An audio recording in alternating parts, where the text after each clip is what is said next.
Yan, magandang hapon po sa atin lahat. Araw ng Huwebes Santo ngayon. So sisilipin natin yung ating alagang sisig. Yan. Yan rin yung aking ginagawang tangkal. Yan.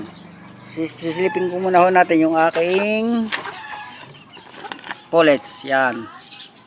Magpo 4 months na ho siya ngayon sa April 7.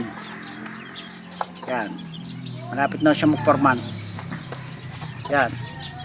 So silipin ho natin yung ating alagang sisig. Yan. Kitagaho ninyo. Ay, golden tea. Yan. Bali 70s na ho sila ngayon. Yan ang aking inahin. Yan. Sa mga ka-backyard, dapat nating laging linisin ang ating palatungtungan ng ating mga alagang sisig para hindi sila makatuka ng mga bakterya at para golden tea lagi sila